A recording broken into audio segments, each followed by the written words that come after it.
من كام سنة كنا بنقول وبنضحك تخيل تعيش مع روبوت.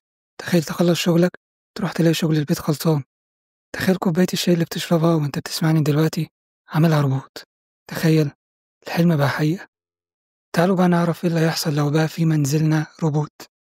في شركة اسمها وان اكس تك عملت روبوت على شكل بشري بيقدر يقوم بالمهام المنزلية. طوله حوالي 168، وزنه حوالي 30 كيلو، بيشتغل حوالي 4 ساعات وبعدها بيشحن نفسه بنفسه.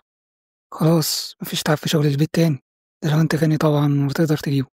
زي ما احنا شايفين بيقدر يغسل ينظف يرتب بنفسه. تعب خلاص والشحن خلص يروح يشحن نفسه بنفسه. طب حلو تمام. لا مش تمام أوي يعني، في شوية مشاكل واضحة في المنتج ده. الشركة أعلنت عادي إنك ممكن تطلبه، لكن هو لسه بري أوردر.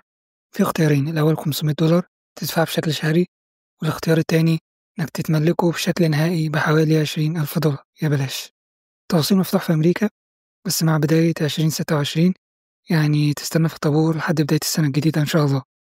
المشكلة التانية بقى وهي الأهم، إن الإعلان غير الحقيقة تماما.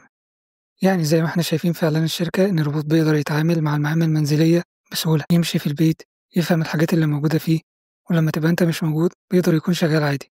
ده الإعلان، ده اللي المفروض تكون متوقعه لما المنتج تشتريه ويوصلك البيت. لكن الحقيقة مش كده للأسف. في مقابلة عملتها ذا وول ستريت جورنال مع الروبوت عشان نشوف ايه حكايته نتعامل معاه. في الواقع ان الروبوت في كل المقابلة مش شغال لوحده تماما، في شخص تاني متحكم فيه من خلال سماعة راس في الواقع الافتراضي. كل حاجة حرفيا الروبوت مش بيعملها لوحده، غسيل بقى، تنظيف، ترتيب، في شخص متواجد بيتحكم فيه عن بعد. فليه في فرق كبير بين الإعلان والحقيقة؟ هل الشركة هتطلع في البداية بمنتج تجريبي؟ هل هنشوف تطور كبير في المستقبل القريب في المنتج ده؟ أسئلة كتير هنعرف إجابتها لكن مع الوقت. في النهاية ما تنسوش تعملوا لنا شير ولايك وسبسكرايب، ولو بتشوفنا على السوشيال ميديا اعمل لنا فولو. سلام.